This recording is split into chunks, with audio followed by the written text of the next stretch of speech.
സമഗ്ര ശിക്ഷാ പദ്ധതി പ്രകാരം കേരളത്തിന് കഴിഞ്ഞ സാമ്പത്തിക വർഷം ഒരു രൂപ പോലും നൽകിയിട്ടില്ലെന്ന് സമ്മതിച്ച് കേന്ദ്ര സർക്കാർ. ഡോക്ടർ ജോൺ ബ്രിട്ടാസ് എംപിയുടെ ചോദ്യത്തിന് കേന്ദ്ര വിദ്യാഭ്യാസ സഹമന്ത്രി നൽകിയ മറുപടിയിലാണ് അവഗണന വ്യക്തമാകുന്നത്. PM ശ്രീ ധാരണാപത്രത്തിൽ കേരളം ഒപ്പുവയ്ക്കാത്തതിനെ തുടർന്നാണ് കേന്ദ്രത്തിന്റെ ഫണ്ട് നിഷേധം. കേരളത്തിന്റെ പൊതുവിദ്യാഭ്യാസ രംഗത്തെയും സാമ്പത്തികമായി ഞെരുക്കിയാണ് കേന്ദ്ര സർക്കാർ.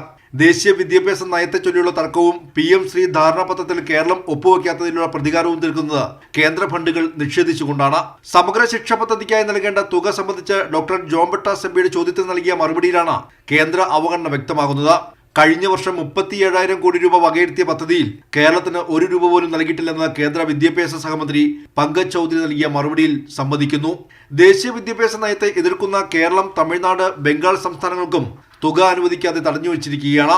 കേരളത്തിന് 328 കോടിയും തമിഴ്നാടിന് 2,151 കോടിയും പശ്ചിമ ബംഗാളിന് 1,745 കോടിയും അനുവദിച്ചിരുന്നെങ്കിലും ഒരു രൂപ പോലും നൽകാൻ തയ്യാറായിട്ടില്ല.